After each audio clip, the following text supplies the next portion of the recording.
안녕하세요. 짤투루입니다. 이번 28기는 사실 순자를 제외하고 나머지 출연자들이 대부분 빌런 역할을 맡고 빌런의 모습을 보여주고 많은 이슈들, 많은 사건들이 있었는데 마지막을 순자가 장식을 했어요. 사실 순자도 그동안 여러 가지 모습들을 보여주기는 했지만 생각보다는 좀 조용하게 지나간다. 별 사건 없이 지나간다. 그렇게 생각을 하고 있었거든요. 그리고 제가 봤을 때는 딱 두 가지 사건, 크게 봐서는 두 가지 사건이 있었다고 보는데 첫 번째는 정숙이 상철한테 휴대권을 쓰고 싶다면서 가서 순자의 허락을 받으러 가는 그 장면, 그 장면에서 보면은 어떻게 보면은 순자를 배려를 한 거죠. 상철에 대한 마음이 본인이 느끼기에는 그렇게 크지 않다 보니까 그리고 지금은 상철하고 순자가 좀 잘 돼가는 그런 분위기니까 바로 이 직전의 상황에서도 순자가 상철의 어깨에 머리를 기대고 자고 있었거든요.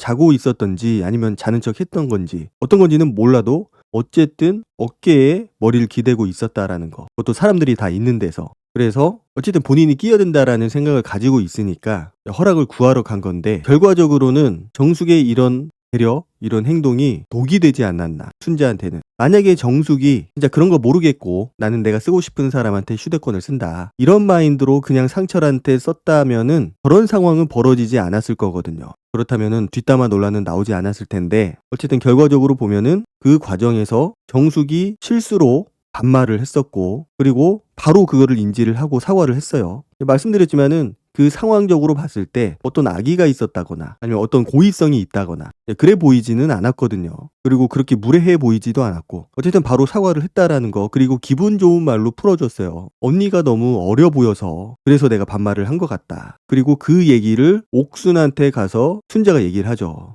순자도 보면은 좀 일이 꼬이려고 하면은 이렇게 꼬이기도 하는구나 라는 생각이 드는 게 만약에 그게 옥순이 아니고 다른 사람이었다라면은 어땠을까? 정이나 이런 다른 사람이었다면은 어땠을까? 옥순이 어느 정도 맞장구를 쳐줬고 같이 쿵짝이 잘 맞았기 때문에 그 장면이 조금 더 사람들에게 인식이 되지 않았나? 각인이 되지 않았나? 누군가가 그건 아닐 거야. 실수했겠지. 사과 안 했어? 이렇게 물어봤으면 사과를 했을 거라고 얘기를 했을 거잖아요. 그러면은 상황적으로도 좀 부드럽게 마무리가 됐을 거고 그런데 일이 꼬이려다 보니까 하필 그 자리에 옥순이 있었고 그래서 일이 좀 커지지 않았나 싶어요. 어쨌든 그 뒷담화를 했던 사건 저렇게까지 할 일은 아니라고 생각을 하거든요. 지금 생각을 해봐도 저게 저렇게까지 뒤에서 다른 사람하고 기분 나쁘다면서 얘기를 할 일인가? 라는 생각이 아직까지도 들어요. 그러니까 순자 입장에서 진짜 순자 입장에서 생각을 해보고 감정을 이입을 해봐도 그렇게 막 기분 나쁠 일은 아닌데 아마도 정숙이 거의 유일한 무자녀고 자녀가 없는 상황이죠. 게다가 회계사고 그러다 보니까 순자 입장에서는 경계가 되는 거겠죠. 비록 둘이 마음이 없다고는 하지만 만약에 둘이서 얘기를 해서 잘 된다라고 하면은 중간에 새가 돼버리는 거니까 닭 쫓던 게 지붕만 쳐다보는 꼴이 될 것 같으니까 불안한 마음에 그래서 휴대권도 못 쓰게 하고 안 된다. 상철은 안 된다. 그리고 그 불안한 마음이 저런 뒷담화의 모습으로 나왔을 거라고 생각을 합니다. 그러니까 휴대권을 쓰는 거는 허락을 받을 일도 아니고 그리고 진짜 나를 배려를 해줘서 물어온다면 나 휴대권 상철한테 써도 되냐고 물어온다면 써도 된다라고 얘기를 했어야 되죠. 그리고 그 장면하고 두 번째로는 상철하고의 마지막 날 보여줬던 그 갈등 결국 그 갈등도 지금 생각을 해보면은 순자의 그 불안한 마음 상철을 향한 불안한 마음 때문에 생긴 거라고 생각을 합니다. 내가 상처를 힘들게 해야겠다. 올려줘야겠다. 내가 기분 나쁘게 만들어야겠다. 당연히 이런 거는 아니라고 생각을 하고 그 옥순하고의 대화 그 자리에 현숙도 있었지만은 현숙도 보면은 다른 사람에 대해서 말을 그렇게 나쁘게 옮기고 다니는 건 없어요. 그냥 본인이 하는 행동이 조금 오버스럽고 과하고 그리고 감정 기복이 좀 심해서 그렇지. 근데 옥순이 그 자리에서 상철은 너무 쉬운 남자야. 상철은 종이장 같은 남자야. 이런 말을 서슴없이 했거든요. 사실 그런 얘기를 하려면은 왜 내가 상철이 쉬운 남자, 종이장 같은 남자라고 생각을 하는지 왜 그렇게 느꼈는지에 대해서 얘기를 해줬어야 돼요. 보니까 다른 여자 출연자 누구하고 썸을 타고 있는 것 같더라. 다른 여자하고도 얘기를 많이 하고 뭔가 있는 것 같더라. 내가 본 것만 몇 번이다. 최소한 이 정도의 근거는 있어야 되는데 밑도 끝도 없이 그냥 쉬운 남자라고 얘기를 했거든요. 그리고 본인이 그렇게 생각을 할 수가 있어요. 이유는 모르겠지만 내가 봤을 때는 그냥 쉬운 남자 같다. 내 느낌상. 내가 본 거는 없지만 느낌상 쉬운 남자 같다라고 느낄 수는 있어요. 그런데 그렇게 단순히 느낌만 있을 경우에는, 게다가 순자는 상철하고 지금 최종 선택을 하느냐 마느냐, 잘 되느냐 마느냐, 이런 기로에 서 있는 짝이라는 거죠. 그러면 굉장히 조심스러워야 됩니다. 진짜로. 그 말 한마디로 인해서 두 사람이 깨질 수도 있고 틀어질 수도 있고 좋지 않은 영향을 미칠 거라는 거는 100%거든요. 남녀 사이에서 그 헛소문, 들리는 소문에 의해서 그래서 싸우고 헤어지고 이러는 경우가 아마도 적지 않을 거라고 생각을 해요. 그것도 내용도 뭐 재미없는 남자다, 너무 진지하기만 하다, 이런 것도 아니고 쉬운 남자다, 굉장히 남자로서는 가장 바닥인 그런 내용이거든요. 여지를 주는 남자라는 그런 의미하고 쉬운 남자라는 그런 의미는 어감이 좀 다릅니다. 어장을 치는 남자다, 여지를 많이 주는 남자다, 이거는 인기가 많은데 다른 여자 출연자들한테 희망을, 가능성 없는 희망을 막 던져주는, 어떻게 보면 상위 포식자의 느낌이거든요. 어장. 그런데 쉬운 남자는 상위 포식자의 느낌이 아니고 약간 밑바닥에서 그냥 이 여자 저 여자 찝적대는 그런 느낌을 주기 때문에 순자 입장에서는 그 불안감이 극에 달했을 거라고 생각을 합니다. 그리고 방송에 다 나오진 않았지만은 그 뒤에 또 어떤 얘기가 있었을 수도 있어요. 상철에 대해서. 저게 아마 그 경포대 데이트 이후에 저런 얘기를 했다라고 방송상에서 나왔는데, 그때부터 이제 의심에 대한 짝이 트기 시작을 한 거죠. 그 전에도 있었을 수는 있는데 저 순간으로 인해서 그 갈등, 불안감이 극에 달했다고 생각을 합니다. 그리고 그 불안감은 점점 더 커지겠죠. 왜냐? 상철도 보면은 확신이 없어 보였어요. 순자에 대해서. 순자에 대한 확신이 없고 뭔가 감정이 막 올라오지 않은 것 같이 보였었고, 물론 본인이 순자에 대해서 호감이 있다, 마음이 있다 이렇게 얘기를 했지만은 둘이 대화를 나누고 데이트를 하고 그런 과정에서 감정이 생각보다 많이 올라오지 않은 그런 상황이기 때문에 상철도 뭔가 확신의 말을 주지는 않았거든요. 슈퍼데이트도 내가 양보해야 되나? 내가 이렇게까지 열심히 해서 따내야 되는 건가? 라는 얘기를 순자한테 할 정도로 그렇게 마음이 크지 않았다. 그러다 보니까 그 불안한 마음들은 더 커지는 거고, 그런 상황에서 순자가 좀 여유롭게 어른스럽게 행동을 했어야 된다라고 보는데 그러지 못했다라는 거죠. 그러니까 순자가 영철하고 데이트할 때도 본인이 어떻게 데이트를 하는지, 자기는 장난스러운 게 좋다고 했거든요. 남자친구한테 장난치고 내 장난을 받아줬으면 좋겠고, 그리고 결정적으로는 상대방에 대한 배려, 이런 거를 안 한다고 했어요. 해본 적이 없다, 난 배려를 못한다. 그 얘기에 영철이 약간 마음이 흔들렸던 그런 상황이고, 상철한테는 본인의 그런 마음들, 본인이 배려심이 없다, 원래 평소에 내가 배려심이 없고 그래서 내가 여자친구들이 없다, 이런 얘기를 하지는 않았지만은 느껴졌을 거라고 생각을 합니다. 느껴졌겠죠. 그래서 이제 휴대권을 다른 사람들은 다 쓰고 이제 숙소에 남아있는 상철하고 순자, 결국은 그 사달이 난 건데, 그러니까 정숙이 상철한테 휴대권을 쓰고 상철이 휴대권을 쓰기 위해서 나갔다면은 그런 상황도 안 만들어졌을 거예요. 왜냐, 상철이 없었을 테니까 당연히 저런 상황이 안 만들어졌겠죠. 물론 그 뒤에 어떤 상황이 만들어졌을지는 모르지만은 최소한 저런 최악의 상황은 피했을 거다, 이렇게 생각을 합니다. 그래서 순자는 자기 입으로 계속 상철한테 나는 다른 사람들이 얘기하는 거를 확인하기 위해서 얘기를 한 거야 라고 뒤에서 변명을 합니다. 그 얘기를 조금 바꿔서 생각을 해본다면은 본인이 그렇게 상철한테 얘기를 했던 거, 막 긁어대고 놀리고 쉬지 않고 그렇게 한 거는 아마도 상철이 본인한테 확신을 주기를 바라는 마음에, 뭔가 나한테 표현을 해줬으면 좋겠다, 이런 마음에 그렇게 막 긁어대지 않았을까. 순자의 심리를 좀 이해를 해본다면은 그런 마음이 굉장히 컸을 거라고 생각을 해요. 앞에서 얘기했던 그 옥순의 그 발언, 종이장 같은 남자, 쉬운 남자, 그리고 상철이 자기한테 더 이상 마음 표현을 하지 않는 거, 그 불안감으로 인해서 자꾸 막 추궁을 하게 되는 거죠. 물론 방법이 너무나 잘못됐다라는 거. 그렇지만은 순자는 지금까지 보여준 모습을 보면은 그게 순자의 스타일이다. 뭔가 장난스럽게 상황을 풀어가려고 하고 있고, 그런데 그 장난스러움이 서로 재밌어야 되고 서로 장난스러워야 되는데 본인만 장난스럽게 생각을 하고 있다라는 거죠. 상철은 그냥 그 상황 자체, 그 얘기를 하는 것 자체가 스트레스고 짜증나고 그러고 있는데 본인만 장난스러우니까 상황이 더 악화되는 거라고 봅니다. 그러니까 눈치라는 게 있거나 상대방을 좀 배려를 해주고 감정을 살필 줄 알아야 되는데, 그리고 그게 잘 안 된다. 그러면은 최소한 상대방이 기분이 나빠지기 시작하는 그 시점에라도 그만둬야 되고, 근데 내가 눈치가 없어서 그런 시점, 그런 타이밍을 전혀 못 잡는 사람이다. 그럴 수 있어요. 그런 사람이 있을 수 있죠, 충분히. 그런데 그런 상황이라고 하면은 이제 본인도 생각을 할 거 아니에요, 나중에. 그러면은 늦었더라도 사과를 해야 됩니다. 사과를 해야 되는데 순자는 끝까지 사과를 하지 않았다라는 거. 사과를 하기보다는 오히려 상처를 나쁜 남자, 무서운 남자, 갈피를 잡을 수 없는 남자, 어디로 튈지 모르는 남자, 그런 남자로 규정을 했거든요. 그런데 저 장면을 보면은 순자 빼고 시청자들 다 알았을 겁니다. 상철이 왜 화가 나고 어느 포인트에서 분노하고 어느 포인트에서 멈췄어야 되는지. 아예 시작조차 하지 말았어야 되지만 시작을 했다라고 하더라도 멈췄어야 되는 순간이 있어요. 그런데 그거를 멈추지 못했다라는 거죠. 그리고 상철도 참을 만큼 참았지만은 그 분노가 그게 달했던 거고, 화를 내는 대신에 그 자리를 파함으로써 끝내버린 겁니다. 그 상황을 피한 거죠. 더 이상 싸우지 않기 위해서. 그래서 숙소로 돌아와서 혼잣말로 중얼거리잖아요. 그 혼잣말로 중얼거림, 분이 안 풀렸다는 겁니다. 그렇지만은 그 분이 풀리지 않은 상황에서도 순자를 다시 불러내서, 순자가 방에서 안 나오니까 따로 불러내서 사과까지 하는 그런 모습을 보여줬습니다.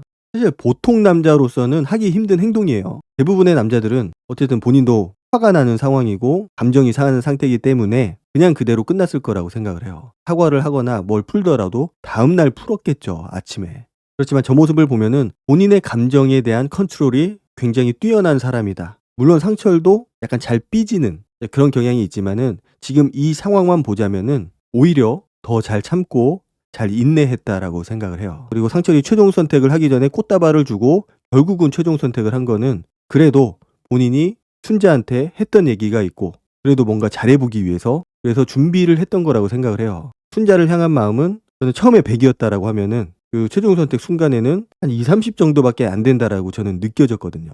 실제 마음은 모르지만은 제가 봤을 때 약간 그런 느낌. 그리고 둘 사이에 어떤 사건이 있었는지는 모르겠지만 그 마지막 라방 때 보면은 순자가 굉장히 기분이 안 좋아 보였습니다. 다른 사람들은 다 화기애애했어요. 그동안 방송에서 욕도 많이 먹고 이슈도 많았고, 특히 영수, 현숙, 영숙 거의 이번 기수를 이끌어가는 그런 출연자들이었는데 어쨌든 라방에는 웃으면서 좋게 좋게 다 끝냈죠. 딱 한 사람 빼고 순자. 그리고 순자가 그 이전에 11월 7일 정도였는데 그때 글을 올렸어요. 저에 대한 각종 악의적인 의문이나 확신들은 방송이 끝나고 풀릴 거라고 생각을 한다. 아직 진실은 저와 제 측근들만 알지만 사실을 사실대로 거짓과 꾸밈 없이 다 밝혀질 거라고 믿고 싶어요. 정확하게 어떤 상황을 두고 하는 얘기인지는 잘 모르겠어요. 너무 두루뭉실 얘기를 해가지고. 그리고 순자하고 정숙, 상철, 인스타가 팔로워가 끊어진 사건, 그 사건만 보면은 아, 뭔가 있기는 있구나.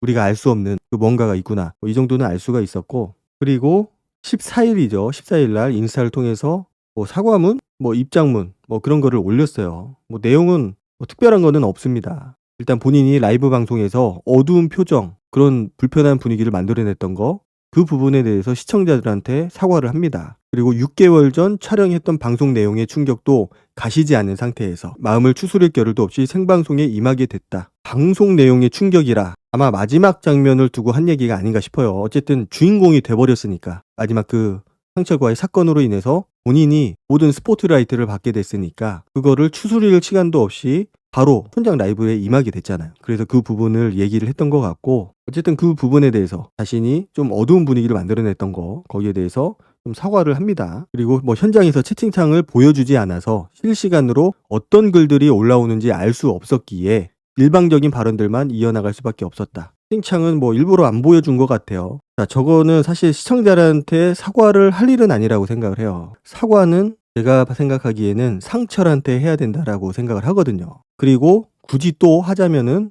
정숙에 대해서 뒷담화를 했던 거, 옥순하고 같이 정숙에 대한 얘기를 했던 거, 그 부분에 대한 사과, 그리고 상철에 대한 사과. 상철은 사실 누가 사과하라, 사과하지 말아라 이런 얘기를 하기 전에 그런 마음이 들지 않을까요? 내가 좀 심했구나, 내가 잘못했구나. 방송을 보면 그게 더 느껴졌을 거라고 생각을 하는데 상철한테 사과를 해야 되는 부분이라고 생각을 해요. 그런데 사실 상철 입장에서는 의미가 없어졌죠. 이제 정숙하고 새로운 인연을 만들었고 낯소리의 아빠고, 그러다 보니까 이제 더 이상 순자하고는 인연을 이어가지 않는 게 가장 좋은 방법이라고 생각을 해요. 그리고 순자가 라이브 방송에서 크게는 두 가지에 대해서 약간 해명 그런 거를 했는데, 일단 본인이 그 자녀를 키우는 그 문제, 사전 인터뷰에서는 평일에는 어머님이 키워주시고 주말에만 제가 키운다 라고 얘기를 했었기 때문에 시청자들이 당연히 그렇게 생각을 했겠죠. 본인이 그렇게 얘기를 했으니까. 그게 악의적인 편집이었다라고 하면은 그거는 방송상의 문제고 방송국의 문제고, 그런 부분만 나갔다라고 하는 거는 그게 팩트이거나 아니면 방송국에서 장난질을 했거나 둘 중에 하나입니다. 그러니까 이거를 시청자들한테 오해를 했네 말았네 이런 얘기를 할 게 아니라는 거죠. 방송국에 따지거나 아니면 본인이 말실수를 한 거거나 그런 거일 테니까. 그리고 그런 얘기를 했었어요. 유자녀의 벽은 높았다. 그래서 이제는 본인이 자녀를 키우는 거에만 집중을 하겠다. 이렇게 얘기를 했는데, 유자녀의 벽은 높았다라는 거는 만약에 최종 선택을 못 받았다, 짝이 안 됐다라고 하면은 내가 자녀가 있어서 누군가와 인연이 맺어지지 못했다, 만들어지지 않았다, 이렇게 해석을 할 수가 있는데, 이미 상철하고 최종 선택을 하고 최종 커플이 된 상태이기 때문에 유자녀의 벽은 높았다라는 거는 시청자 입장에서는 상철하고의 관계가 틀어진 게 내가 자녀가 있기 때문에 그래서 틀어진 거다 라고 받아들일 수밖에 없는 상황이거든요. 다른 문제는 모르겠고 내가 자녀가 있기 때문에 상철하고의 관계가 이어지지 못했다, 둘의 인연이 그래서 끝난 거다 라고 오해를 할 수밖에 없는 상황인데, 저 발언은 솔직히 조금 부적절하지 않았나. 유자녀의 벽이 높았다라고 얘기를 해야 되는 거는 순자가 아니고 현숙입니다. 현숙.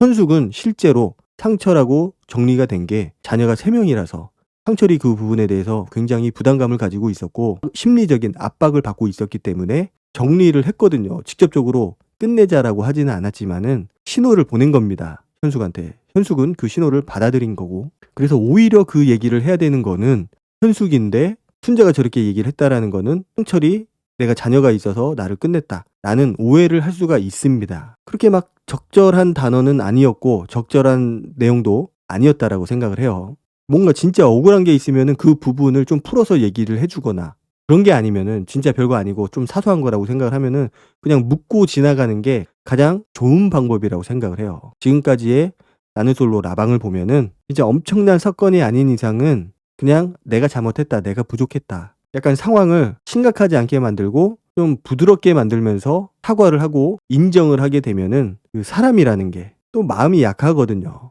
그러면은 그럴 수 있지.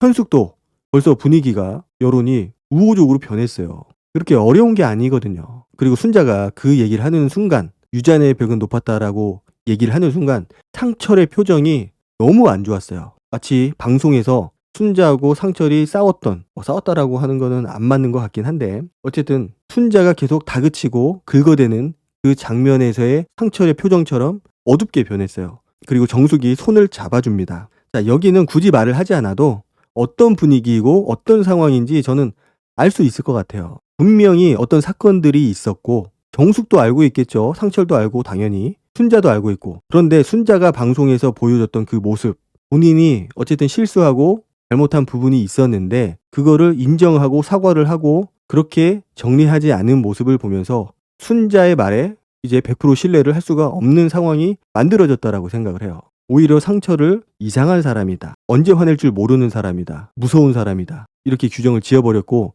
그런데 그 장면을 보고 그렇게 생각하는 사람이 과연 몇 명이나 있을까? 순자랑 똑같은 느낌을 받고 상철한테 똑같은 감정을 느낀 사람이 과연 몇 명이나 있을까? 이 부분을 생각을 해본다라고 하면은 둘 사이에 어떤 사건이 있었는데 뭐 지금 상황에서 굳이 그 얘기를 꺼낼 필요는 없어서 뭐 얘기를 안 하는 거겠지만은, 상황적으로 봤을 때 과연 누가 잘못했을까? 어떤 일이 있었을까? 이거를 생각을 해본다면은 뭐 알 수 있을 거라고 생각을 해요. 어쨌든 순자 입장에서는 심리적으로, 그리고 본인의 성향이 또 그렇기 때문에 방송에서 그런 모습이 나왔던 걸로 보이고 아쉬운 거죠. 어쨌든 사과를 해야 되는 거는 시청자가 아니고 상철입니다. 상철한테 사과를 해야 되는 부분이고, 그런데 이제는 더 이상 그 사과가 의미가 없기 때문에 각자의 삶을 열심히 살아가면 된다라고 생각을 합니다. 사실 거울 치료가 된다는 것만으로도 나는 솔로에 나온 가장 큰 수확이 아닌가. 그래야 내가 원하는 그런 좋은 사람을 만날 수가 있겠죠. 오늘 영상은 여기까지 하도록 하고 다음 영상으로 찾아뵙도록 하겠습니다. 감사합니다.